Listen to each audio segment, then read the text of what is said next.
Good morning and good afternoon, depending on wherever you at the time of this recording. However you are listening or watching this recording, this is episode 184 of the Restricted Zone podcast, man. And man, this is a hell of a episode that's going to be coming to you guys, bringing it to you by the RZB crew.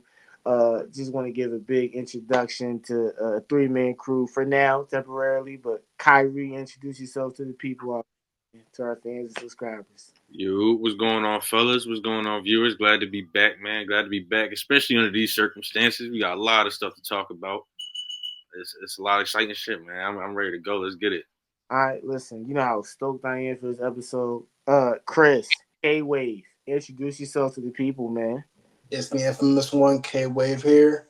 And NBA been, to me personally, has been boring for most of the season. I hate the style of play, and it's really tough for me to continue watching it. But based off of the stuff that happened over the past couple of days, it's been intriguing. So, let's talk some business.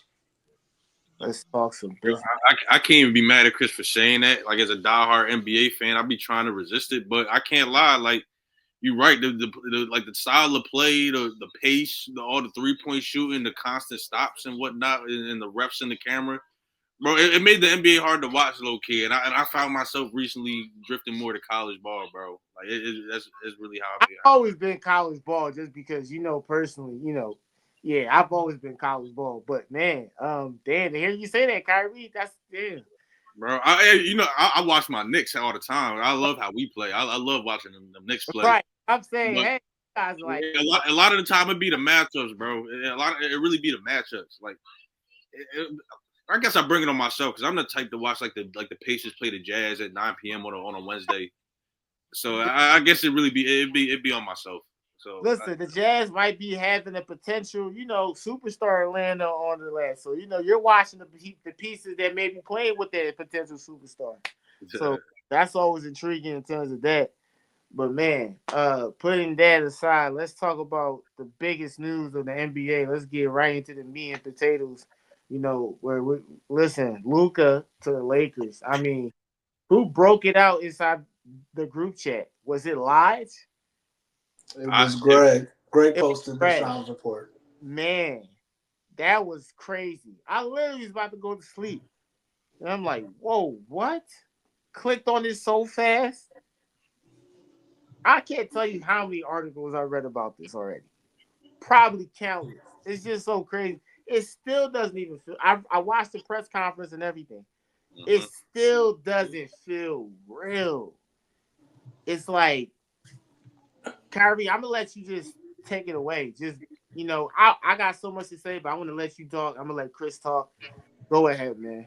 bro, I don't even know how far I could take it, bro, because it's really a lot to be unpacked here. When I got the alert, I was still up and active. Got off of work not too long ago, like not too long before that. Was chilling. Was watching Kentucky get their ass whooped. Feel me? It was a good Saturday night. Was chilling. And get that alert, bro. I honestly thought it was a mistake or like a typo or like it was like a gag or something. Bro, I thought Bleacher Report got hacked. Like I thought something happened. And I'm reading it, bro, and I'm going through it. You start seeing more people report on it, bro, and it's just like, yo, this is real. And I really still, to this day, 3-4 days later, can't wrap my mind around the fact that the Dallas Mavericks gave up on their 25-year-old prodigy and Luka Doncic, the guy you traded for on draft day, in the infamous swap with Trae Young. He's been an all-star. I think every season he's been in the league, if not ever since after his rookie season, was rookie of the year, led the league in scoring last year, 5-time All-NBA, was just in the finals. Like guys like this don't get traded, bro, without there being some type of rumblings or some type of like inkling, like yo, this guy's unhappy here, or this guy's front office is unhappy with him. We can expect a trade soon. There was none of that. It was nothing. And we know Luka's been out for a while this season, even though when he has been playing, he's been phenomenal. But he's been out for a while, and as a result, the Mavericks have tanked a little bit, and they fell like in the ninth seed, I believe, barely in the play-in. And yeah, you can see them being desperate and wanting to make a move, but I still can't believe that this was the move, and it was for Anthony Davis. on top of that, who in his own right has been playing phenomenal. He's been playing great basketball as well too. He's been a lot more consistent as far as being available for a squad these past few seasons. Um, I just still don't understand it. You got a 25-year-old who's just in the midst of his prime, if not just entering it, and you trade him for not necessarily a has been, but a guy that's going to be on a downward decline as he gets older. He's about to be like 32 this season. So like, and then like you talked about, Collin, you start reading all the articles that came out about Nico and stuff, and like the talks he had with Rob Pelinka and their relationship, how it goes back to like the Kobe days and whatnot, and it really got like a fishy, like backdoor, like type of feel, like type of vibe to it, bro. Like the fact that nobody knew that Luka was up for grabs, nobody knew that the Mavericks would at least be entertaining to hear, like at least entertain, like trade options or whatever, or trade requests for him. Like none of that came out, and it was just like this deal was made for the Lakers and the Lakers only. And I guess Nico and the Mavericks really wanted, either really didn't want Luka, really didn't want to deal with Luka that much, or really wanted Anthony Davis for what their short term plans or goals is. But this is the last thing I'll say, because I know it's a lot to be unpacked still, and we got Christian Marr who want to get their takes. The last thing I want to say is, when Nico said they didn't want it to be like a Joel Embiid type situation, like that's what they were trying to avoid with like getting rid of Luka before he was eligible for Supermax, which I believe he would have signed. It makes me think like bro don't watch basketball, because unlike Joel Embiid, Luka Doncic plays through injuries. He plays hurt. He would leave games with injuries, bad falls, like leg strains or whatever. And he'll come back and he'll play. He fights through injuries. And even if he is playing out of shape or playing hurt, he's still giving you 36, like 8 and 9 on a nightly basis. So that's all I got to say to it. But I think it was a stupid trade. Um, it still, so right now I really can't wrap my mind around it, bro. It was just really crazy to me. I mean, it's like the majority of people, probably like the 80%, feel like this is just an idiotic trade. There's like the 20%, like, like I have some coworkers that feel like, no, this is actually a great trade for the Mavs, which is so they have their explanations and it sounds reasonable and logical, but it's just to give up, as you said, a 25-year-old. Like you luck into those type of guys. You don't just pick them out whenever you want to pick them out. If that's the case, they'd all have a superstar, right? I mean, you luck into those type of guys. You willingly give them away. So, Kris, I'm gonna swing it to you. Mar, introduce yourself to the people Hold before. on. All right, go ahead. Because, Collin, I want to hear your thoughts and opinions on before I say my piece. Oh, my thoughts and opinions on it. I mean, man, I just think the Lakers got themselves the next superstar. And then he's gonna be learning under LeBron. I think the Lakers win this trade by a landslide. But for the Mavs, he's making it seem like defense is what he values. Luka, is he that horrible of a defender? Eh. But what he gave you offensively, like you said, Khairi, he gave you 26, 9, and 8 on a nightly basis. Effortlessly too. Like if you watch him play, he look like he's doing it in slow mo. He looks like he's going so slow, but no one can guard him. So, and like you said, he's 25. He's not even 26. So you give him away at the prime. So, and then if that is the reason for the Mavs, if the Mavs really say his conditioning is that poor, if they really feel like, and if they're willing to bet against his conditioning, they think his conditioning is that poor that he won't be able to play at his prime. That's what they're betting on. I'm saying, sheesh, man, you really want to give that kind of motivation to a guy that naturally talented already? So now you finally give this guy a chip on his shoulder, because you can see in that press conference, he was legitimately sad. Like Mm-hmm. he thought he was gonna be in the Mavs forever. He never thought, no one ever thought this. No, who would trade Luka? I don't think any one of us here would have traded Luka.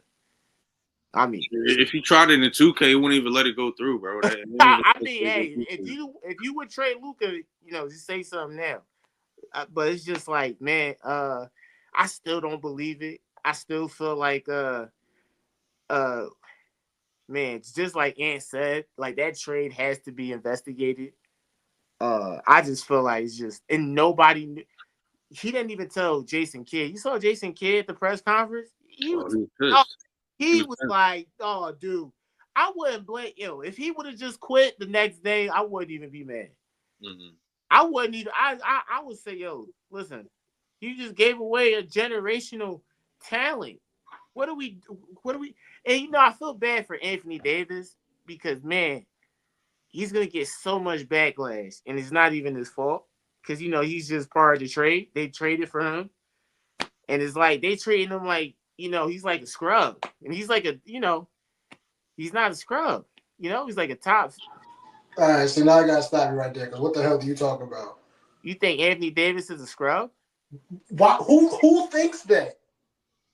No, I'm saying they're talking like Anthony Davis because you're comparing the generational talent to Luka for a 32-year-old Asian Anthony Davis. So they're kind of taking this like, why would you trade for Anthony Davis? They're kind of like making it seem like who's Anthony Davis, but at the same time, he is a top 15, top 10 player. But you still traded a generational player like Luka in the prime.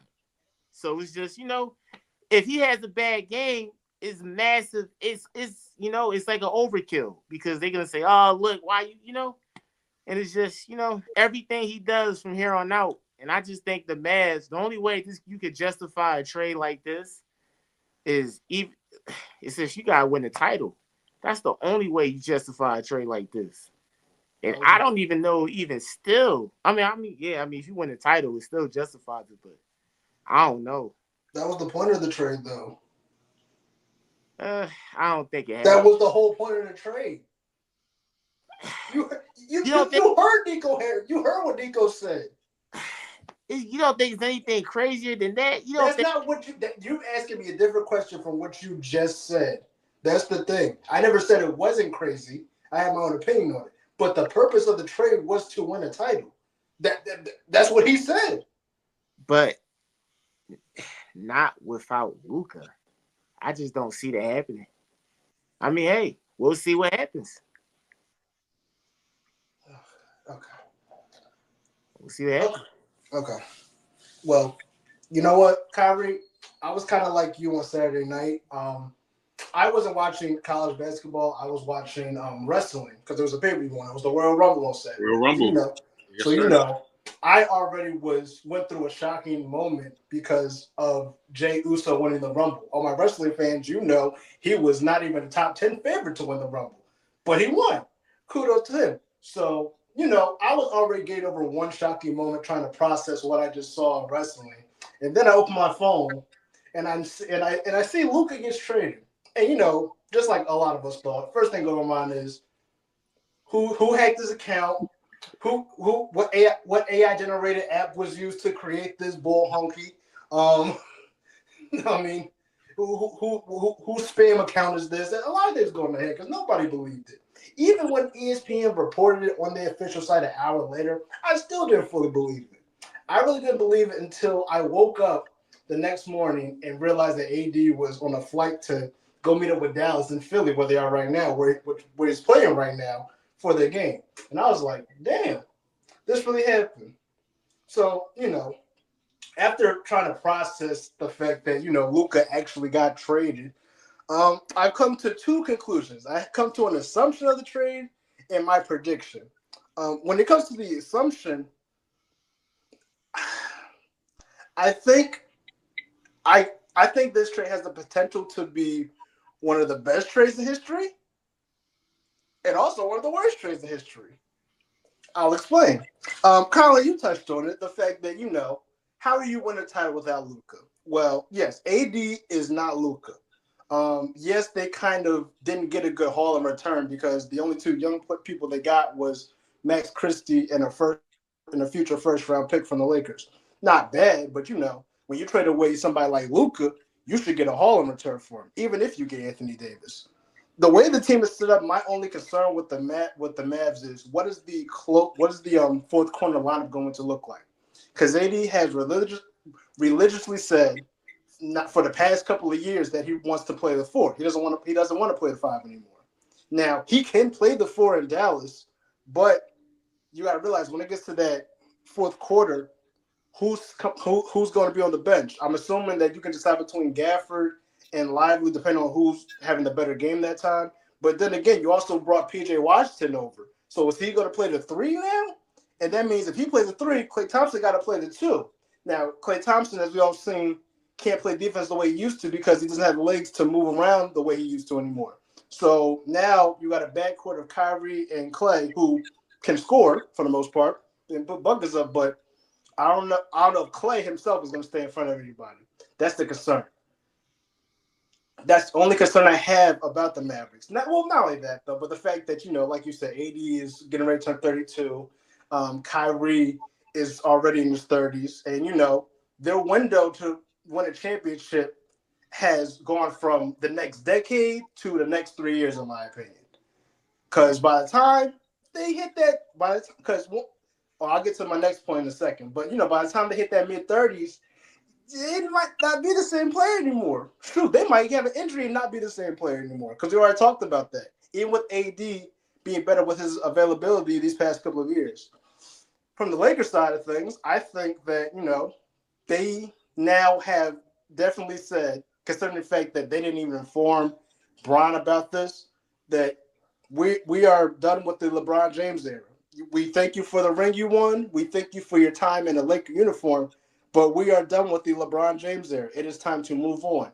And having Luka there sets them up for the next decade because now every move they make moving forward is going to benefit Luka more than it benefits LeBron, which is great.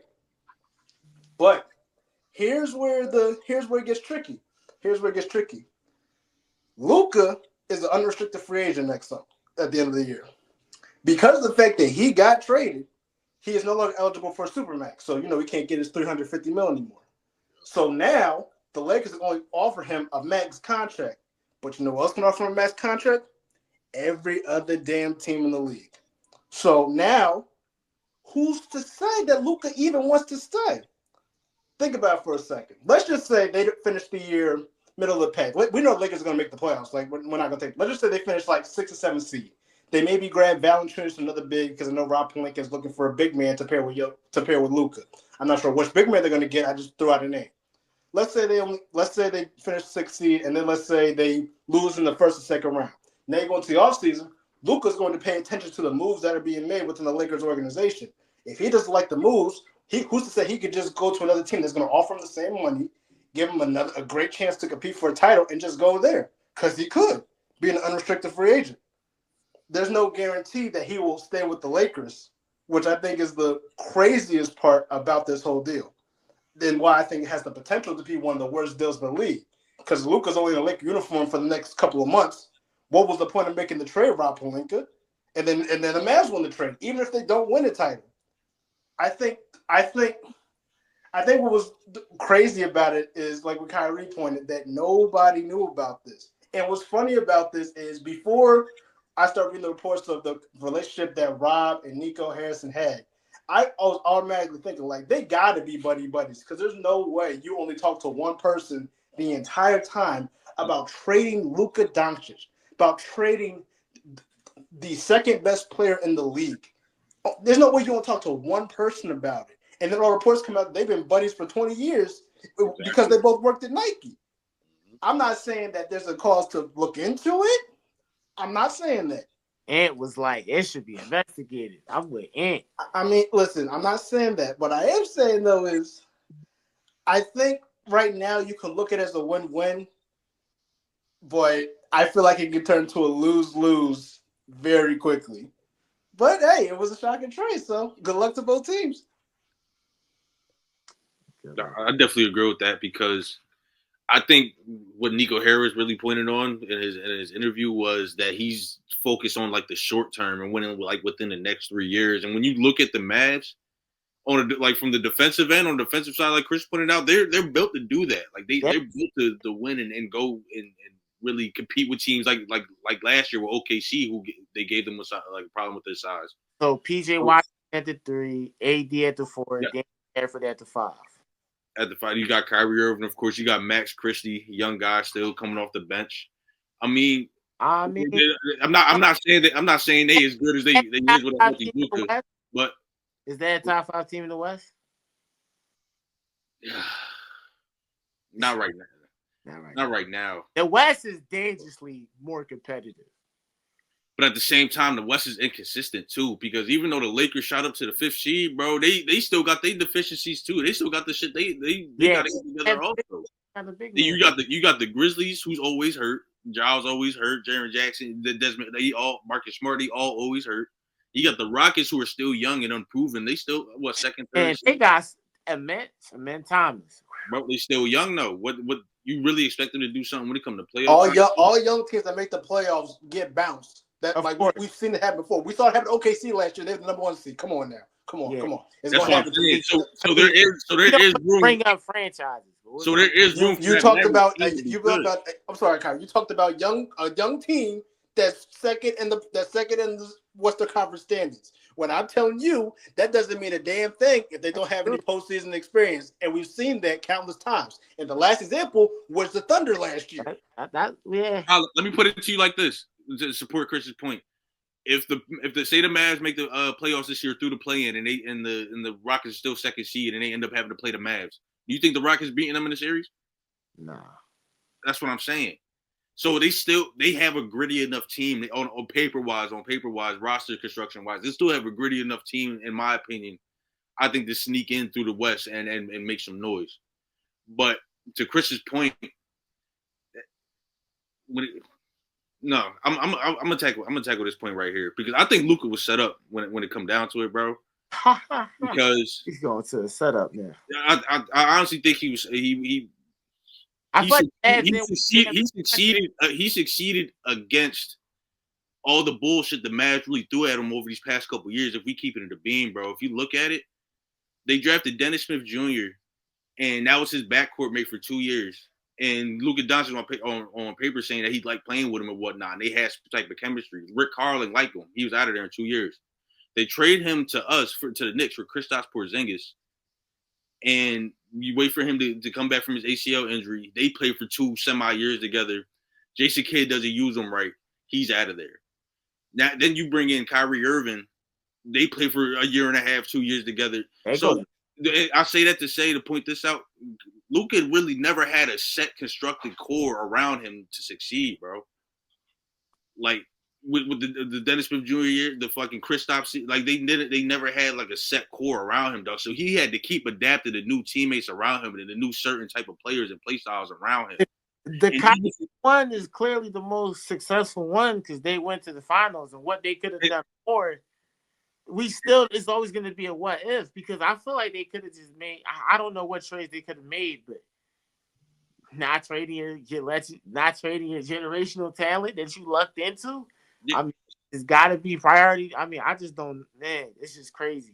And that's what I'm saying. And he bring you to the finals. He bring you this playoff success with different cores around him, with different Robins, different wing second options around him. So and he still ball. He still go out there and do his thing. He still go out there and play hurt. But somehow he's the problem. Somehow he seemed like the hindrance.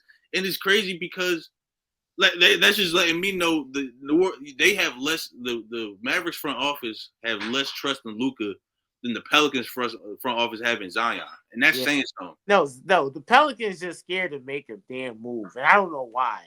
But they probably feel like Zion's market is what's his market? Who's willing to take on Zion's contract, knowing that he doesn't love to play basketball? Because it's clear at this point. Zion don't have a bad contract. He's playing basketball now.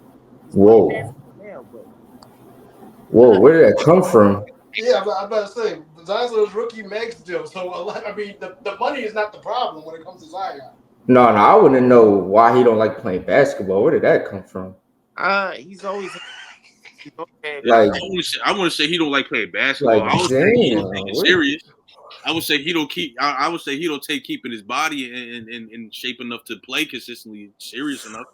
That was crazy. I'm gonna say he don't like basketball though, I because when got he you, play that, he be Zion. dry. He I be got you, Zion. That was crazy. That's crazy. All Yeah. right, I'll fall back on that one. Yeah, please fall back. You can't fall back on that. It's Oh, already out in the air. We all heard it now, brother. It's out there here. But listen, man, I still feel like trading away Luka. I don't know. Mar, just what's your thoughts on it? before I even get started, let me oh, before I get started, so I'm a Luka fan, not a Dallas Maverick fan. Let me say that again for you. I'm a Luka fan, Lakers fan. not a Dallas Maverick fan. Lakers fan. So with that being said, watching Luka is like one of the hardest things to do because he's constantly complaining about foul calls. That's true. It gets to the point to where I'm watching the finals and you're driving to the lane, you pump fake and someone jumps and you can just easily just, about 6'10", 6'9". If you want to go by Google, 6'7". You got Drew Holiday on you and he's in the air and you just purposely bump into him and throw it up. And then you get mad when no one calls it and it's like, bro, just hoop, just play the game. You got him with the pump fake, just put the ball in the basket. You cry because you don't get the foul, which makes you miss the shot. And then you don't get back on defense because you're yelling at the ref. That's one thing I don't like. When you actually are on defense, you don't even try. They just blow by you. We have to play team defense, which makes everyone get out of their rotation sooner than they want to because you have no resistance in the perimeter. Flaw number 2. And it's just, and then, bro, you're 25 and you're having conditioning problems. I could see if you were like Zion and you were having like weight problems and it's like, bro, what, you just can't stop eating or something. But you have problems with your conditioning at 25 while LeBron James is still playing 35 minutes a night. Like, I just don't understand it. Like, as far as you are very, very talented. You have everything that a franchise would want on you, and they trade you for Anthony Davis. No one wants to question that. Why did they trade him for Anthony Davis when he has all the tools of never being traded, of being the Mr. Untouchable of a franchise player, and he gets traded? It's obviously something wrong with it. Do you want to carry the baggage? Me personally, I don't think it's worse than Zion. I think if the Pelicans trade Zion, that's 10 times worse than this because Luka just doesn't play the other side of the ball. Like, it's just to the point to where if you're not getting foul calls, you're not hooping, bro. It throws you off your game. You don't just want to hoop, you just want to manipulate the game. And sometimes it's just hard to watch because it's like you could have just made the shot, you could have just made the layup, and now you bitching and complaining. You already don't play defense. Now you're giving yourself a reason not to play defense because you're complaining to the ref. And you just keep doing it. Like, people always say, oh, if the refs stop calling it, NBA players will just play, they'll just hoop. I can't tell. Because I be seeing everybody complain after every call they don't get. And it's like, bro, you just gonna keep doing it? Like Joel Embiid, Luka. Like when I watch Katie and I watch Shea, they're not worried about these foul calls. They're trying to get to the basket, mid-range, layup. No matter what it is, they're not baiting into fouls. They draw fouls, but their whole game isn't baiting fouls. It's just pure talent. It's just a pure bucket. So it's kind of hard to trade Luka. I'm not saying I would have pulled the trade, but I understand it because sometimes it's hard to watch him. There's no resistance at the perimeter. And then we didn't have the bigs to compete with the Celtics when they drove passes. It was just Daniel Gafford getting dunked on by himself. It just wasn't fair. It was like But But here's my thing. No, go ahead. What you say? no, but you know what, Mark? All the points you said, that was what some of my coworkers saying. Like for the Mavs to be willing to bet that he won't keep his conditioning to perform. That's a hell of a gamble. And I'm saying, but you got LeBron as your mentor. I mean, man. I hate when people keep saying this. Oh man, Oh, LeBron's gonna get him right. People I were mean, Fe- still listen, calling. listen, People were listen. still calling AD Mr. Glass, and he'd been with LeBron for about 5 years. So I'm why not. he fix AD? Listen. I'm not saying he is going to follow the LeBron method, ah, but if he chooses to, don't he be said surprised if we LeBron got start him. windmilling next year. We start just coming down to lane, start windmilling That's like he what I'm Vince Carter in saying, right? Toronto. Like I'm just saying. I'm Mark, just you And I saying. think can't I think believe this that. is I think this Mark, you situation is can't different say too. Hold on, LeBron Colin. got Wait, Colin, him hold on, bro. over. I was gonna say I think the situation is different, bro, because he like Mark pointed at his flaws is the highlight of why he got traded, and those flaws are being undisciplined, physically, and bitching at the referees and being immature on the floor in game. Those are two things we never. LeBron be crying. I can't hold. But as far as composure and whatnot, and as far as keeping his body in shape, that's two things we never had to worry about LeBron. And maybe Yeah. this is the flame under Luka ass to be like, yo, Yes. this is what GMs and shit thinking you when you come into camp heavy, or when you lose in the game because you got two techs complaining with the ref. They said he weighed 270. I'm like, ugh. Like this is what being immature. This is what being out of shape gets you, bro. You get traded, and it diminishes your view, like what how the league views you. So I think it could have an effect on him because I think it would make him look towards Brown like, yo, I gotta get better. I gotta get more mature. I gotta get myself back. I gotta get myself into shape. And you're the epitome of that. Feel me? So And I can see why Mar makes a great point as far as Anthony Davis getting there and still being glass bones. And well, but that probably just shit. but but at the same, I think it's gonna be a fire under Luka ass, bro. As far Yeah, as I think yeah. I mean, that's a hell of a bet. Wait, well, because hold he on. because I he want been the to. golden boy of the league for too long, bro. Like Mars said, he was Mr. Untouchable. We dead thought he couldn't go nowhere, bro. He was the Mavericks golden child. He was the league's golden. I mean, he was like the dirt. No, his successor.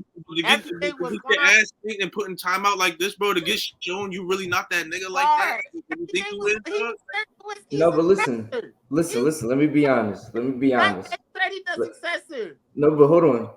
When the trade happened, I was asleep. I was already gone. Like I wasn't even up. I woke up at 3:30 a.m. Woke up about to go to the bathroom. Oh man. Grabbed my phone before I got out of bed, and I just started yelling. What? What? Wait, What? I Wait a minute. Damn, you woke up your whole house. Could you that surprised? I Crazy was work. like, yo. So I jump out the bed. At this point, it's already been like 4 hours, 3 hours, and I got like 80 missed messages. So I know it's real because I damn, already, it's been a while. So I'm like, yo, this really happened. this is And like real. I said, as a Luca fan, still just watching the Mavericks from last season, I'm just like, damn, they really did that. Like I said, I'm not saying I would have made that move, I would have made Like, that would you have call. right? Like, you wouldn't have made that trade, but But I see why he did it, and it took balls you for him to do it because it's just hard. It was hard watching that finals, man. Like like it was Mark, just I ask you hard a question real watching. quick though. What's Do up? you, as a Luca fan, like you personally, do you feel like if he were to stay at Maverick, he could have ironed those issues out and that, like those issues could have been rectified? You don't think so? Nah, like man, our whole defensive scheme came from protecting him. As far as our rotations, the way we helped, the I'm, way I'm we not even. I'm not yeah, even. stayed, I'm not yeah, even talking about defense. I'm not even talking about the defense because I, conditioning. I, I, I got in my. Dude, Luka's never gonna be a great defender. I don't yeah. think he'll ever be a good defender. But I'm talking about the complaining to the refs, the talking back, the text, and all that, and Nah, just being fat. You don't think he was? You don't think he was going to work on that? Like as a Mav? nah, that's just his game. He's just a very methodical, great pace shot maker and baiter. Like he knows how to put you in foul trouble. It's just like watching them beat. It's just like, bro, you literally have an advantage. Why won't you just hoop and let the fouls come Right. instead of just baiting all the time. Now you 0 for 7 and you still trying to make something happen. But I just want to touch on Nico because like he was the same person that traded for Daniel Gafford. He was the same person that traded for PJ Washington. So it's not like he literally didn't know what he was doing. When you Not get like, someone, when you get someone of a Daniel Gafford, or not even Daniel Gafford, if you get someone like of a PJ Tucker, that's someone you don't just stick in the corner. Like you don't just stick him in the corner. He can actually hoop. He can give you buckets. But when you just put him in the corner and you letting Luka doing all this dancing, and then he's not even the first one back on defense, it's just like, bro, we were bringing in hoopers. that would be frustrating. You waste all Yeah, this. and it's like it's not working, and it's like we bringing in Clay, we bringing in Clay this season. We still have PJ Washington. We have more of our bench guys being more established or being more comfortable to play. Aiden Hardy, Dinwiddie, they've been playing. It's good. like you got to give them the ball. You got to let other people hoop, and I think they noticed that when Luka wasn't playing. Like maybe they went like 7-14. They didn't have a great record, but people were hooping. Yeah. We were beating at the time. We were beating the Thunder with just PJ Washington. There was no Luka or Khairi. PJ Washington was averaging like 20 on the Thunder this season. Yeah, you guys was cooking us. I was surprised. So it was just like, so we have Khairi as our ball handler, Clay as our spot-up shooter, PJ Washington as our 3, who we know we can rely on to play behind Anthony Davis and Khairi, and then AD and Gafford, AD and Lively at 4 and 5. Why not think of that as a championship team? You have Khairi and Anthony Davis. Anthony Davis averages 25, 12, and 2, and everyone just acting like. I know Luka is good. Like I know Luka is great. Trust me, as I said, I'm a Luka fan. I know Luka is good, but people are acting like AD isn't nobody. Hold on. Let me try to break it down for you, Kyle, because this is the second time I heard you say this. Like nobody thinks he's a scrubber. Maybe you're just rating the naysayers only. Let's break it down like this. Let's say let me think of a good example. All right, let's go with Thunder. So let's just say that in the middle of the night you wake up and Shea got traded for Tyrese Maxey and a second round pick. You're going to say to yourself, as the quote unquote Thunder fan that you claim to be, let's just as Thunder, quote unquote the Thunder fan you claim to be, you're going to be upset at the trade, not because of what you got in return, but because you got rid of your best damn player in your franchise. That's why they're upset. It has nothing to do with Anthony Davis. It has to do with the fact that they got rid of Luka, who everybody thought he was going to follow the Dirk Nowitzki route.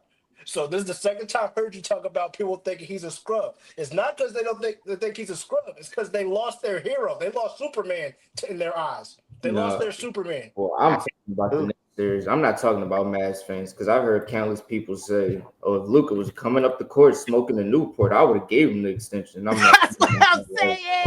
Like he could have been shooting up heroin in the bathroom. I would have still paid him. I'm like, come on now, like, come on now. Like, he could have had the beer in his left hand. That's what I'm saying. Like that's what, like that's calling AD a scrub. Like, come on now, that's just going too far. He could just dribble with the beer in his left hand. That's what I'm saying. I'm like, all right. But I don't see it so much as a slight to who Anthony Davis is. I just see it as like y'all saying, like the Mavs and their fan base just really love Luka, bro. Like they really cherish having Luka as their cornerstone. No, true. Like I said, and it's just to have him pull from under the rug like that, does like. That's why I don't want to. That's why I'm not talking about the Mavs fans because, as I said, when I woke up, I'm like, I could see why they traded him, but as a Luka fan, I see why they traded him because I get mad sometimes. But as a Dallas fan, it's like now we don't have a future. Yeah.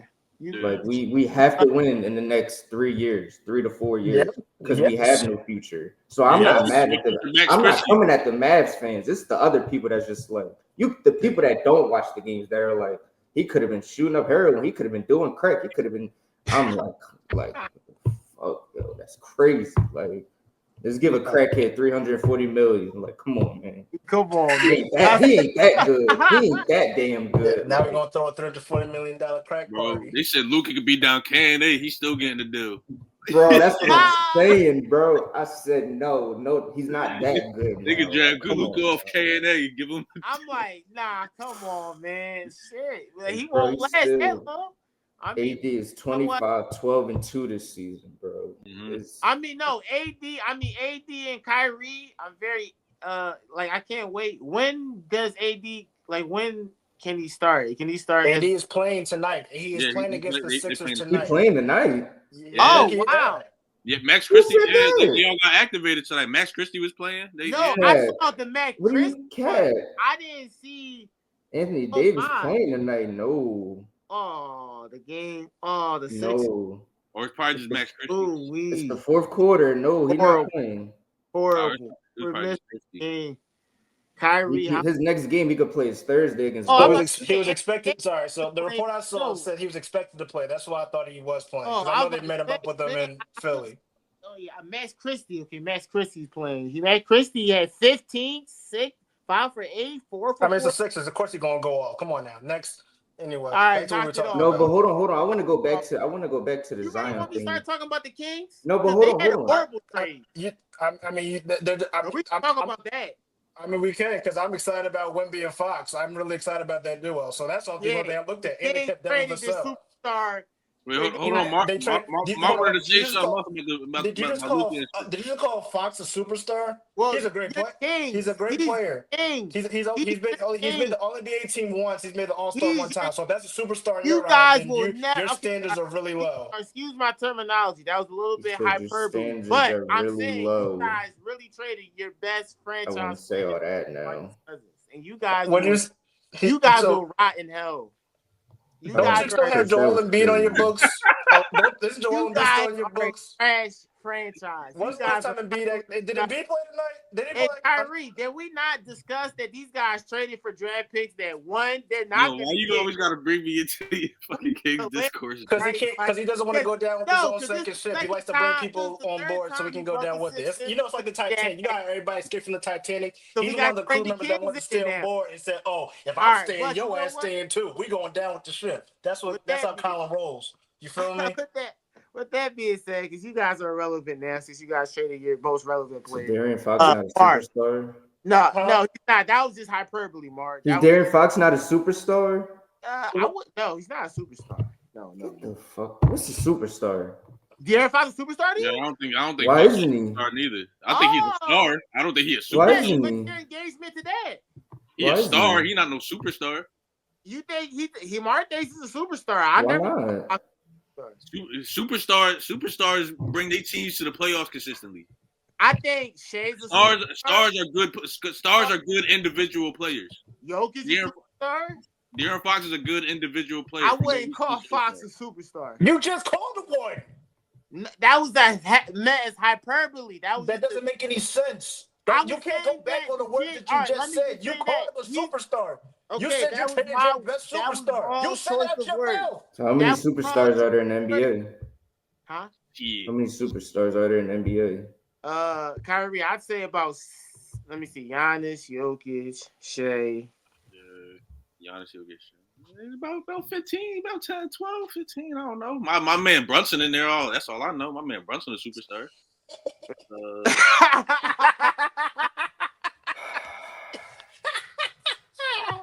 Man, Brunson is a superstar.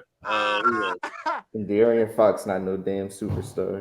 Brunson, who you want on your team right now, Mark? Brunson or De'Aaron Fox? What a big fan. What am I starting off with? My boy Brunson a superstar, bro. That nigga Brunson. Come on, dog. Don't start. Yeah, don't get me on my shit, man. That nigga Brunson. So you're saying, all right? So Kyrie, you're saying a superstar is someone that takes. I just need everyone's definition of a superstor. Their own individual. A superstar is the best player on their team and consistently brings their team to playoff into the playoffs. All right. That's a superstar to me. Okay. Collin, would you agree, or do you have something? Hold on. Let me clarify a star. A star is a good individual regular season player. You don't expect nothing from them in the playoffs. They're just a good regular season player. I'm catching on, Mark. I'm catching on now, Mark. Okay. What's a superstar to you, Collin? Damn, because you're right. De'Aaron Fox put up outstanding. He balled out against the Warriors the one time he was in the playoffs. Would you answer the damn question? Damn. Yes, because I need to ask Kris his, because you guys are all against this. Answer the damn question. He's a superstar. Not, you know what, Mark? Collin turned every question into an interrogation, dog. Real shit. Bro, I see the interrogation go smoother than this shit, dog. Come on, bro. He asked him what's the super. He's talking about De'Aaron Fox went up against the Warriors. What the fuck that got to do with anything? Because he in his first time as a playoff performer, he played extremely well, and he almost wished that. Okay, and everyone got not answering the question, bro. Okay, all right, no, bro. Oh my goodness. I'm gonna say no for now because I want to see Fox when he. But what's a superstar? I know you said no. That's why I'm asking you. Our superstar is basically the best player, and he consistently takes his team to the playoffs, and he has success in the playoffs. So that's why Fox. I'm gonna just say no for now. He's only been there one time. We'll see what he does the next time. What success did Shea have in the playoffs? All right, Kris. I'm sorry. What success does Shea have in the playoffs? He's played well in the playoffs. It's just that his team. That's not what I asked you. Not really. I said what success? Not that he played well. I don't care. If James Harden averaged 30 in the first round but didn't make it out the first round, did he have a successful playoff run? Did he just have a great first round series? I mean, at least Shai made it out the first round. Shai made it out the first round. Thank you. No. Mark. Thank you, Mark. Thank you for answering my question because he clearly didn't understand it. I don't know how. This guy mad because he's a Kings fan. I'm not. I asked you what. I'm not gonna let that fly. You make it hard on yourself, bro. What is the definition? Make it hard of success? That's the next question. I be trying, bro. I be trying to have your back since Johnny not here to be a lawyer no more. I be trying to have your back and shit, dog. But you be making it hard as hell, bro. They ask you a question. No, you didn't. No, you didn't. No, you did not answer the damn question. You were on a different hyperbole. I've never seen to do with the question, and then we asked you the question again for you to finally give us somewhat of an answer. You still didn't answer it. So now let's break it down a little bit further. Now, what's your definition of success? Let's start there. Let's start with step one. What's your definition of success? My definition of success. No. My definition. Let's start there and work away. Playoff success. Playoff success. And Shea has. So your definition of success is playoff success. So you mean to tell me your definition of success is playoff success?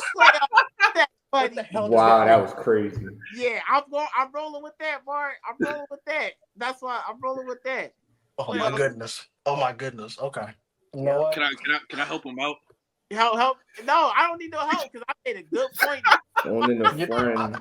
I said I don't need no help. You said I'm looking for your point. Maybe I can't find it. Maybe I just can't find it. What was the point you made? Self-explanatory, buddy. It's self-explanatory. Yes. How? The playoff success, man. Fox only been to the playoffs one time, so I'm not. What does that mean? So if he been to the playoffs one time, you call him a superstar. Well, Fox. He's only been to the playoffs one time, so I want to see him when he goes. He'll go again. I think he'll try do well in the play-in, and we'll see where he goes from there. My head hurts now. Plays again. If he plays again, if he has a consistent performance like he did the last time, I can say, all right, you know what, Fox is definitely elevating himself into. Let's see how he plays with the Spurs, and we'll see. My head hurts. My head hurts now. I'm just appalled that De'Aaron Fox isn't a superstar. Like. That's just in my view. That's just my personal view. I think he's nice. That ain't nothing from him. I think he's a star. I don't think nothing wrong with being a star. Fox is a star. There's a lot of stars, but I just need to ask Collin. My fault. Go ahead, bro. No, he's not a superstar. I just say he's not. No. Because I don't want to spend too much on this De'Aaron Fox. Because we're gonna get back to him. I just want to jump to. You really think the Mavs trading Luka is worse than the Pelicans trading Zion? Well, wait, worse as far as what? Like as far as having to come to that point, like it being that bad? Yeah, because I don't know if it was you or Collin that was like they gave up before the Pelicans gave up on Zion. That's what I said. I said the Mavs had less trust in Luka than the Pelicans have less trust in Zion. Yeah, that was hilarious though. Because I was like, but it's true. Like but I feel like they should though. Like. You think the Pelicans should have more trust in Zion? They should trust Zion more than the Mavs trust Luka? Oh hell yeah. Oh nah. Oh, fuck yeah. What? Yeah. Did you see that boy Zion play? I do. I watch Zion play, and I come up every time Zion plays, bro. I'm blown away. But this is the thing. Playing the 4 against some dogs down there. He'll give us a good 6 games. He'll give us a good 6 games. A good 6 games. He'll give us 6 games of 26, 8, and 3, shooting 68% from the field. And then he'll go 4 and 2. And then he gone. And that's when Trey Murphy steps up. Yeah. Thank you. Yeah. That's when Jose Alvarado got to put up like 20. Listen. My thing is, I can't give Zion no flex simply for the names he puts. He makes them niggas put out there in his absence, bro. Like Brandon Boston 3 years. Brandon Boston, thank you. Brandon Boston. He's balling out there, isn't he? But hold on. He got to. But to be fair, who has more injuries on their roster, the Pelicans or the Mavs? Everybody on the Pelicans hurt. So it's not just Zion. It's not just Zion. That's true. DeJounte Murray out for the season. It's not just Zion. Pelicans. Luka the only one that's constantly hurt on the Mavs.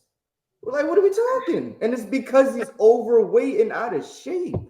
Everybody on the Pelicans hurt. It must be something.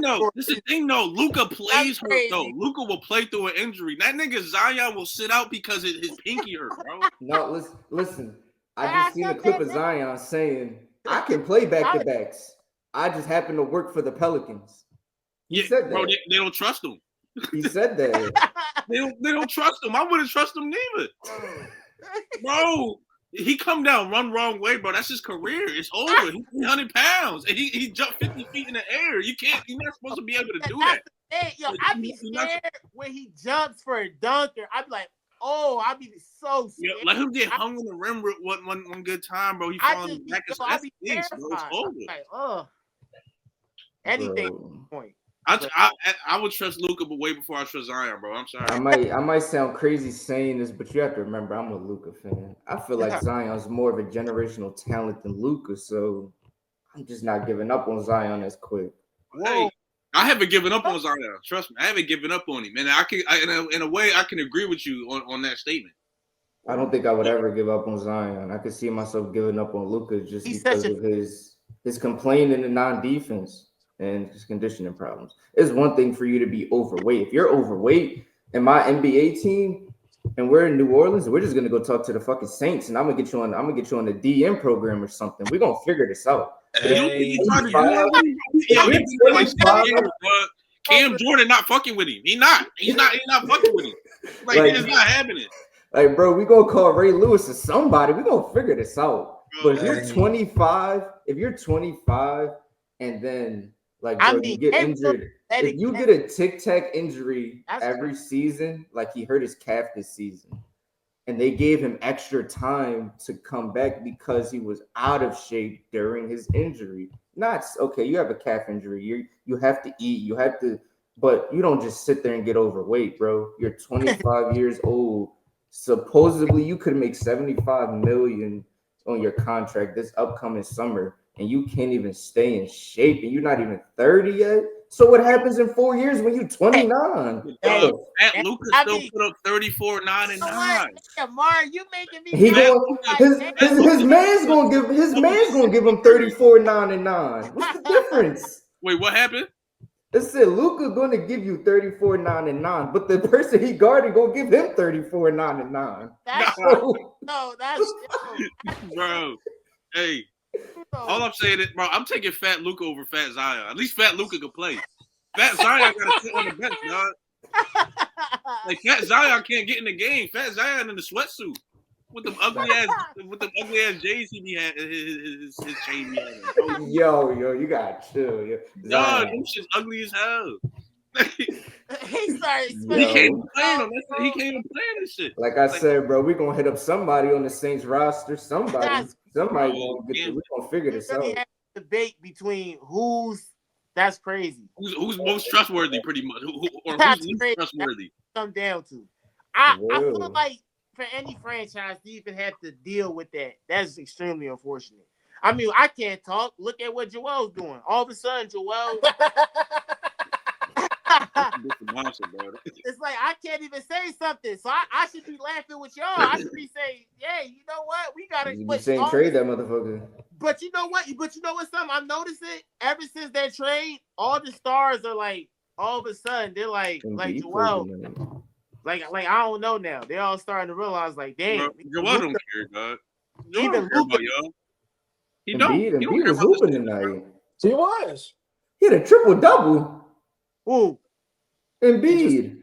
What? He just better had. He had 2 months off. Yeah, what? That nigga had They 2 didn't months put him off. on a minutes restriction. See, that's a conspiracy. How your first game back? You're not on minutes. You're not on a minutes restriction. Joel, fuck out of here, right? man. Joel, I just need you to play the rest of the season, bro. Joel Embiid played 36 minutes. I don't know why you're asking to do all that. I don't even know why you said that. Joel, you see why? Joel played 36 minutes. Khairi, you see why it's so hard to give up on him? The guy doesn't play for 2 months, comes back, gives you a triple double. Nigga, he played it. Right, he played against Dwight Powell. What are we talking about? Thank you. Thank you. I'm just surprised he played so many. You only won by 2 points. Come on, bro. I was gonna bet on that. He's a bum. He's a bum, bro. Scored 2. He only won by 2 points. He's a bum, bro. He gotta get out of there. Y'all gotta get him out of there, dog. I can't say nothing because the Knicks is tough right now. I can't say nothing. Yeah, I just watched y'all. I just watched us beat y'all ass in person, bro. Like that, like. And yo, that nigga Joel was on the sideline, bro. Not playing, of course. That nigga was dribbling the ball during like one of the media timeouts, like when they had like the dances out and stuff. He was dribbling the ball. The ref came up to him, hit him with one of these. He took the ball from him and go back to his bench. I'm like, this nigga pussy, bro. This nigga don't want to play no ball, bro. He's a fucking clown, dog. All right, you know what, bro? All right, listen. That's enough clowning on my boy Joel. You know. Nah, I'm sorry. As long as he's wearing the Sixers uniform, we gotta still defend him. Even if it's a bitter pill, to swap. I'm sorry. Repeat that sentence you just said again. So I want to make sure I heard that correctly. Come on, bro. Was Joel Embiid a superstar? No. Joel Embiid is a superstar, unfortunately. Yes. How did the Sixers fans say no? Joel Embiid a superstar? No. When do he perform? No. The nigga won MVP 2 years, like the other year, bro. I don't. When he plays, bro. When he plays, and that nigga's a super. But he doesn't play. Okay. And I will say this: before his injury last year, the brother did average what 37. He had a 70 burger on Wemby. Like he did. Yeah, but he can't stay. That's why I just want him to play for the rest of the season. If he could just do that. That's all we need. So you call him. I know we gotta get back to this other trade that happened, but you called him not a superstar because he can't play. But Fox is a superstar just because he went to Kentucky or something. No, I need to figure out where your favoritism lies. I need to figure out where the favoritism in your lies and your statements. What's going on? See, this must be because he's a Kings fan. He's so upset. You keep going back to this. I don't know what this fandom shit when it has nothing to do with what I'm saying. I just asked you how do you not consider Joel a superstar for what he quote unquote has done for the city, like winning the MVP that hasn't been done since I was 3 years old. But you said Fox was a superstar, and I'm assuming you said that because he went to your favorite college. So, man, when I said it the first time, it genuinely was just hyperbole. That was just an exaggeration saying you guys traded your superstar, meaning it's your superstar. I'm not saying Fox as a whole is a superstar in general. Then don't say he's the Kings superstar. He's you the star. guys There's traded difference between your a star and a superstar. As in the Kings, you. No, that doesn't work like that. Superstar. That does not work like that. It don't work. I'm not calling somebody that's not a superstar. That's what you like to do. We don't know. No, we don't do that over here. Fucking with you, buddy. All right, Mark, get back to what you got to say, my boy. No, I just wanted to. I just had some questions about the Zion thing. That was all. All right. Well, Khairi, let's go on to the next major trade, and I think that was one everyone pretty much expected. Fox going to play with Wemby. The Spurs get to keep they get to keep Castle, Keldon Johnson, Devin Vassell. They got to keep Chris Paul. He could still continue tutoring Stephon Castle. He could probably, like how he helped Shea with his development, he could probably do for Fox too. Probably, So I think it's a win for the Spurs, obviously. The Kings get Zach LaVine. I don't know what the Kings really do for. I don't. That's my thoughts exactly, I bro. don't know My what thoughts the hell they exactly. got going on, but Them I, niggas in Chicago Kings and shit. I mean, I don't know to call the Sacramento Bulls The or Sacramento Bulls. the Chicago, this Sacramento, I don't know what to call them anymore. I don't know. But Chris, this is where you take the floor. That's fine, bro. You ain't gotta say shit Go else. ahead. No. Just shut your mouth, nigga. I got it from here. You ain't gotta say shit else because you're gonna try to say some bullshit that ain't gonna make no damn sense to nobody here but you. And I don't need to hear that right now. I'm giving you the chance. I'm cool. I got it. Just let me take over. No. Shut your mouth and listen to some knowledge. All right, I got you. Anyway, Knowledge. yes. So I might be the only one that thinks like this. I might be, and I'm cool with that. I think the Spurs making this trade was a little. I wasn't a fan of it. Not because of the fact that they got the point guard they wanted to get, because they've always wanted Fox, and Fox clearly had interest in going to San Antonio. But I'm just under the mindset that Fox could have just signed with San Antonio in the offseason. Like, he didn't have to get traded there right now. And now San Antonio is in a position where, since they have Fox now, they're expected to improve and make the play in. And, for me, I was when we talk when we, I would talk earlier in the year, I did not want the Spurs to make the play in because I wanted them to still be in the lottery to have a chance to get Cooper Flag next year. Now, whether that would have involved some tampering, a little bit of controversy here and there, I don't want to care about all that because if Cooper Flag ended up in a San Antonio Spurs jersey and then Fox signs a free agent, there you go. Now you can make things work. So I was just a little concerned. I wasn't a fan of it for that reason. I'm excited to see the pairing of Fox and Wemby together. My curiosity with this now is you now have you have a lot of guards on your team. So now it's about figuring out who's going to get that time. We've seen Stephen Castle turn to a pretty decent rookie. He just won Rookie of the Month for January. So he's improving. But you still have Devin Vessel, who's also a really good 3-and-D player and can provide you a good 15 a game. They still have Chris Paul. We know Chris Paul is staying, but he's going to mentor Fox for the next 2 years before he eventually either retires or goes to a different team to ring chase. Whatever happens, happens. So it's just now about finding minutes with your guards. And then not only that, though, but if we're being honest, I'm still might be the only person that does not see Keldon Johnson as a 3. He's built like a 2 guard for real to me. And he plays like a 2 guard. He wants to play outside in. So, they have a heavy backcourt right now. I think that they'll make the play in now with this. They're expecting to now, actually. So I think that's a good. I think so. It'll be nice for Wemby to maybe get playoff experience, but for the outside looking out, I would have just waited till the offseason for them to give Fox his money because now you still got to pay him anyways because he's a free agent at the end of the year. So he's going to get paid regardless. And 9 out of 10, he was going to look at the Spurs first. He turned down 3 extensions with the Kings. So that tells you that he wasn't interested in. He was either in.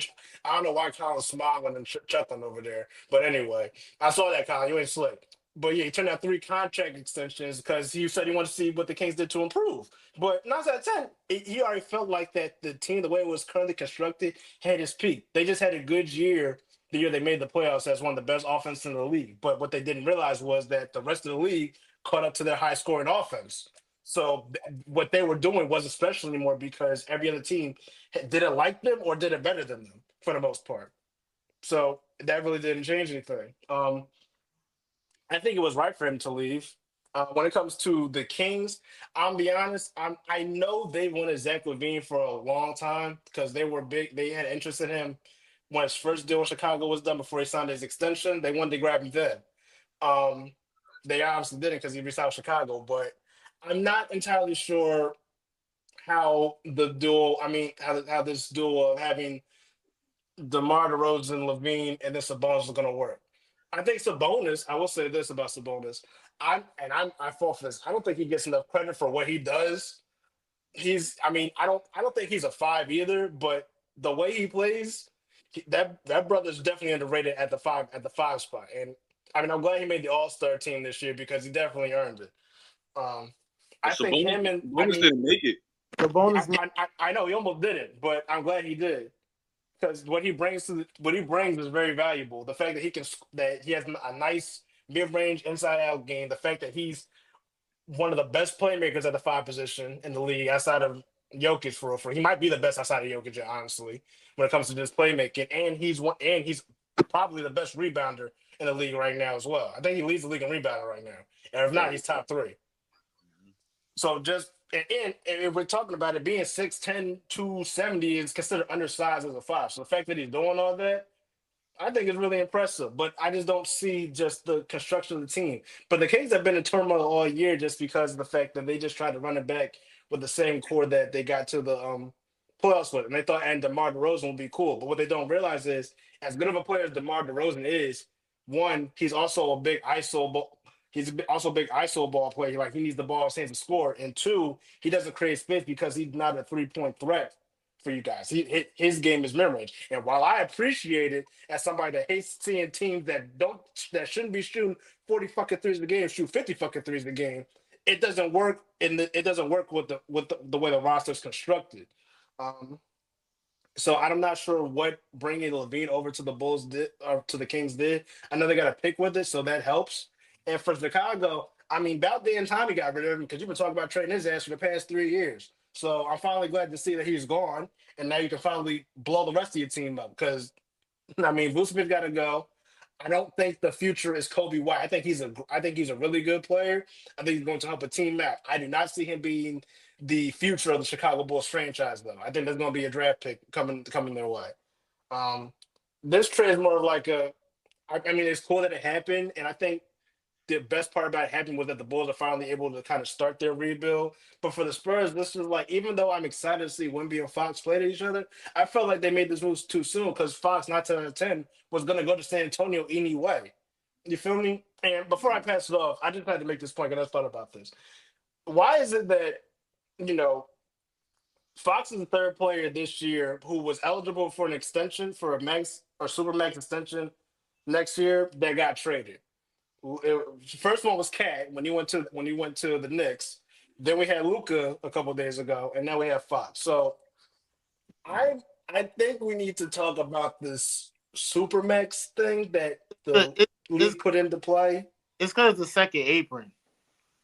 But That's I know it's about the second apron, but at the same time, didn't the league just sign two multi-billion-dollar TV deals? So that's more money in the pocket for the owners. So I'm just like, you don't want to pay your players that be cooking for you. Like, let me just say, look at Cat for example.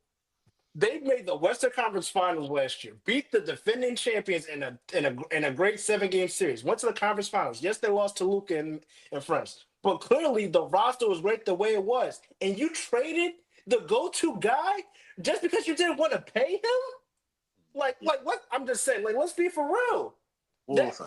them getting Julius Randle, I mean, yes, they're still wasn't in the playoff picture, but them getting Julius Randle messed up the whole vibe. And now they're in a situation where once Randle leaves, because 9 out of 10, they're not gonna bring him back. Who's the second in command to score the ball? Because they don't have one right now. It's just Ant. It's really just Ant for real. Because of the way Randall plays, nobody else is really getting their shine. I have not heard about Nas Reed damn near all year. And I could not my fault, I said that. No. And I heard about him every other week last year before he won 6 Man of the Year. I know he's still doing this thing over there, but the fact that I don't even hear about him, has less shot attempts than last year, I've heard. McDaniels has really not improved the way they thought he was good. I don't even think Nikhil Alexander Walker gets any playing time. Is Rod Dillingham on the roster or is he in the G League? He does no, he doesn't. When he plays, he actually plays well. The coach is not giving him time. It's crazy. I'm just thinking, like, when it comes to Supermax, it was brought in to help teams, mainly low market teams, keep their best players. But when you're in a team, it sometimes trump the second apron. Like, this is what I don't like about the NBA. And maybe it's just the rules and the collective bargaining agreement, but this is what I don't like about the NBA that I love in baseball. It don't matter how much money that you're gonna give a player, you're gonna give them that bread. I just saw the Mets almost make it to the World Series last year. You know what they did in the offseason because they gave Juan Soto almost 800 mil. You know how crazy that is because they want to win. I saw the Dodgers, who won the World Series last year, get 800 mil? a former Cy Young winner on a 3-year deal for over 100 mil. They got the 2 best pitchers coming out of Japan this year, and they still got Shohei Ohtani on their books. I should have played baseball in high school, man. I can't believe this. Yo, Kris, can you repeat those teams? You said the Mets and the who? The who? Still? You said the Mets paid someone 800 mil. What was the other They team picked you said? and the Dodgers. Yeah, but if we're gonna be honest, you gotta compare those cities to Minnesota and Sacramento. Like they're not. That's not the same type of money though. I get that, but it's not like it's but the difference is though, one, the Mets owner is just super rich and he don't care about his bread because he's gonna make it back anyways. But the market of New York in general is more so mainstream for the Yankees, and you as a Yankees fan do know that more so than it is the Mets. So I mean, I know so I ain't talking. I know it's in New York, but they ain't the Yankees. We all know that they ain't the Yankees. So it's levels to it, and again, you know that. And I'll give you the Dodgers one, but again, the goal of it was to help smaller market teams like Minnesota. So the fact that you just decided not to pay your second best player when you had a great team that could have gone to the finals if you kept them together is just crazy to me. Along with the fact that when it comes to, I know the Mavs had their reasons for doing it, but it's just the fact that they did this right before he was about to get paid. And I'm just starting to see a pattern of players like right before they're due to make their bread, they're just either not getting paid or they just ship off somewhere and let somebody else worry about that. I don't know how you can compete like that sometimes. Yeah, and I think the big thing is with that, Kris, is because you made a really good point with that, pointing to Karl-Anthony Towns, then Luka, and now with De'Aaron Fox. I think owners are starting to feel like a lot of these players aren't worth the supermax after they get them because a lot of the times the guys are out with injuries and aren't available for them to play, and it's just like, yo, we just paid Joel Embiid, for example, which Nico Harrison alluded to, which I mentioned earlier. Nico Harrison alluded to that as to kind of why he traded Luka. He was like, I don't want it to become a like a Joel Embiid situation with the Sixers where we paid him all this money, he locked in all this money, which is all guaranteed, and he missed the majority of the season this past year. So I think that's going to be started doing a thing because a bunch of players are getting hurt. John Morant's always hurt. Like a lot of these stars keep getting hurt and miss like extended periods of time, and this is the result. Yeah, Khairi, you probably hit the nail. That's probably really why. I mean, literally, Joel. I mean, see, that's the thing. To even reference Joel, I mean, that's just, it just sucks because it's like because it's true. You can't argue against it. Can't even. It's just kind of funny if you try to argue against it. But yeah, man. I mean, it just really sucks. Khairi, just give me your thoughts on the Wemby and Fox trade. Yeah, I'm gonna run through it all quick. I'm gonna knock the Bulls and the Kings out real quick because they're not that important to me. The Bulls, like Kris said, they finally took the big step forward in their for the rebuild, finally getting rid of Zach LaVine. I think he should have been gone as him and that DeRozan combo, like together. I never thought they were a good combo. I thought they played great individual games. Sometimes happen to be together, but I don't think they were a great duo and necessarily a great tag team to have to build that Bulls team up. So I'm glad they're finally out of that. I hope they get rid of Pat Williams next because I think he's a bust in my opinion. I don't think he's worth building around. And I just don't. They just got to start it from the ground up and hope they can get Cooper Flagg or Ace Bailey or something. Pat Williams a bust. Man, was he like the fourth pick? He was fourth pick. He was after LaMelo, James Wiseman, and Ant Edwards. That draft, the Warriors, James Wiseman. Wow. Yeah, but LaMelo had got drafted by the Warriors. For the Kings, again, I don't see the point of pairing DeMar DeRozan and Zach LaVine up again when they just showed you 2 years earlier as their younger, healthier selves what they couldn't do for the Chicago Bulls. They're in a deeper Western Conference now, and I just don't think they really fit with the team.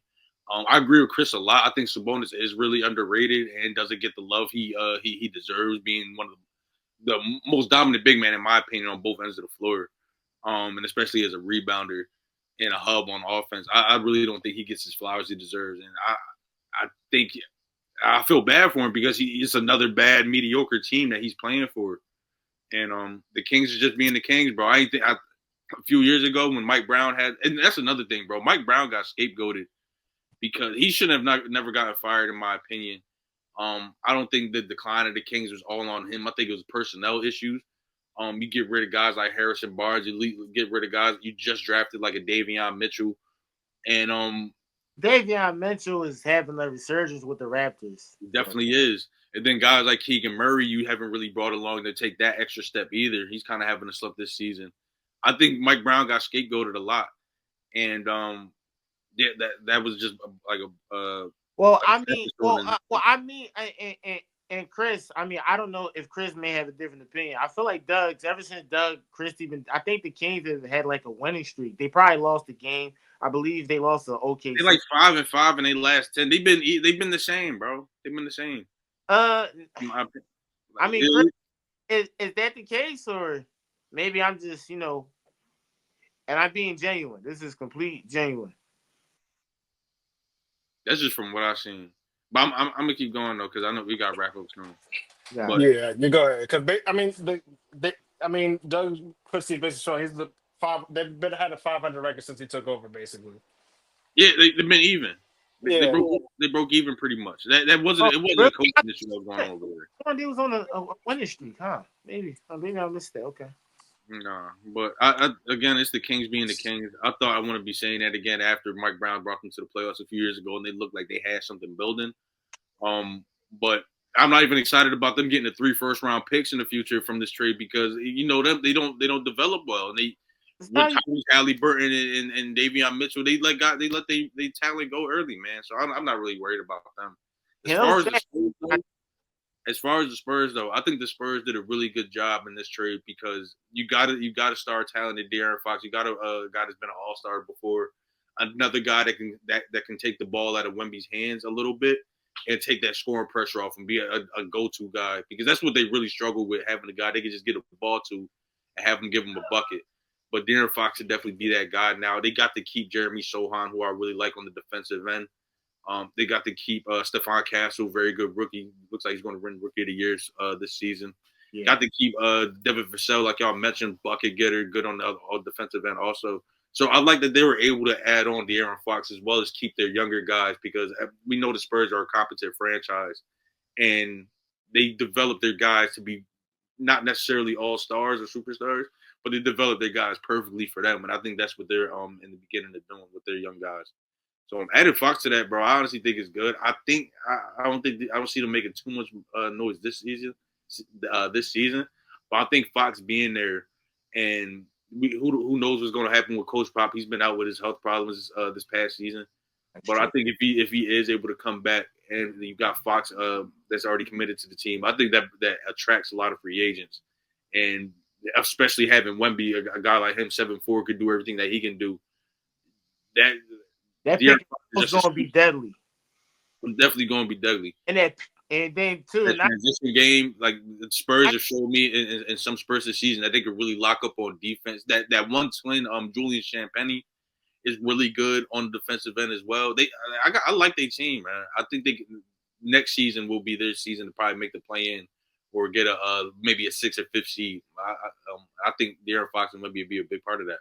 Pick and roll, pick and pop, because Wemby, he can hit the threes. So that pick and pop too. De'Aaron can drive. De'Aaron drives one of each. Yeah, that team will be a deadly combo. Marv, we're gonna end it off with you. Give me your thoughts on the Fox and Wemby pairing. Their pick and roll, their pick and pop is gonna be deadly. Thoughts. Well, when you got two great players like that, they're obviously gonna figure it out and learn how to play together. When I thought of the trade, I didn't really like it because I don't feel like that's the point guard Wemby would need. But like I said, they're two great players, so they'll figure it out. But I don't really like the pairing. I feel like Trae Young should have went there. Really? Yeah, he's a better point guard for Wemby. That's for another day. But I just felt like if you're gonna go to the Spurs, you have to be on Wemby's time, and you can't just come there and try to be the like, oh yeah, I'm gonna be the one. Like, no, bro, it's Wemby, bro. If No, anything, you can like, if anything, bro, you can just move around. So it's just like I don't feel like that pair is gonna go as far as they might have think they will, or when De'Aaron Fox requested to go there. So it's just more like, no, I think Fox understands. Like, I think anyone knows like Wemby is de facto number one. Like, that's not even a debate. I don't know who, unless you're like a Luka. yeah, but I just feel like the way De'Aaron plays, that's not his play style. Like De'Aaron plays like he's the number one. He, like I said, they're two great players, so it might change. He might be like, all right, I want to get more assists. All right, I want to pass him the ball more. Maybe I do want to delegate. I'm not saying I could be wrong. That's a possibility. He can change. But the way he plays the game, and there's nothing wrong with the way he plays the game, but most point, like, it's just some point guards, I feel like you shouldn't pair with someone that's like dominant as Wemby. Like, I wouldn't say Josh should go to the Spurs. I wouldn't say Fox or Ja or Jalen Green. Like, I wouldn't say those type of point guards should go to the Spurs. That's just not what Wemby needs. But Jalen I Green. mean, I'll love to see them Jalen play Green. together, but I don't really want to see it. Jalen Green's a shooting guard. We wouldn't even. Yeah, we're not even gonna put Jalen Green. He's a shooting guard. So yeah, I'm with you on that one. I'm with you on that one. Man, I'm just saying, man. Like that's because Fred VanVleet plays the one. Like, but I'm just saying though, like the guards of those calibers, he's still like a 6'3", 6'4" guard. So it's like if you're gonna handle the rock that much, like I just wouldn't. Like I don't know. The way they play is just more like a give me the ball. I'm a win this. So what grade would you give it? An A, a B plus, C? What grade would you give it? Probably a C. A C. I Khairi. don't feel like they got anything they needed. Really, a C. Are you giving the Fox Kings Bulls trade? Like, what grade are you giving it? Mars says giving it a C. I mean, for the Spurs, I'd probably give it like a B minus. B Because minus? Mar does make a good point. They were already pretty set at the guard position with you got a veteran in CP and you got a young guy in Castle. But I think De'Aaron Fox coming to play that point, I think it pushes Stephon Castle off the ball a little bit more. And like I was telling you, Collin, I could definitely see him becoming like a Derek White, Josh Hart type of guy. Yeah. Hey, you got to think Chris Paul is going to be teaching Fox like how he was teaching shit. So I'd give it a B, like a B minus. Chris, I'm gonna end it off with you. What grade are you giving the trade? The Spurs get a B minus only because like they got the best player in the trade, but I felt like they could have waited just to get him because they were gonna get him anyway, in my opinion. And then who cares about the Kings and the Bulls in the trade? They got just the rest of it. But you know, Zachary, go ahead and drop your 30 in Sacktown. Have fun. And then go to a team where you can actually win. Listen, that concludes episode 184 of the Restricted Zone podcast. This is a dynamic, excellent episode. Shout out to Kris, K-Wave Network, Khairi, and Mar. Appreciate it. You guys were awesome. Hopefully, the subscribers and fans enjoy this episode as much as we enjoyed recording this episode. And listen, you can listen to us for free on all streaming platforms. We're talking about Apple. You name it. And you can check us out on YouTube. This video will be uploaded, so turn on the post notifications. So please leave a like, comment, and subscribe. It doesn't hurt. It doesn't charge. Listen, just leave a like, just comment. It helps us get in the algorithm. We really appreciate it. Share it out with your friends, whoever's the sports friends, whoever's local. We really appreciate the support. Check us out. Turn on the post notifications. Anyone else has anything else before we end it off? No, you pretty much covered it, bro. Like you said, subscribe, man. Let's get it, man. The NBA is pretty much dominating the sports world, man. Dominating the sports world. I'm hold on. I got this. I gotta make a thing. An announcement. I'm calling. There's gonna be 2 more big trades happening by Thursday. Ooh, what? You really want me to? I think KD getting traded, and Jimmy Butler's gonna be on the move too. Those are my predictions. They're both gonna be on the move by Thursday. You so crazy. greatest.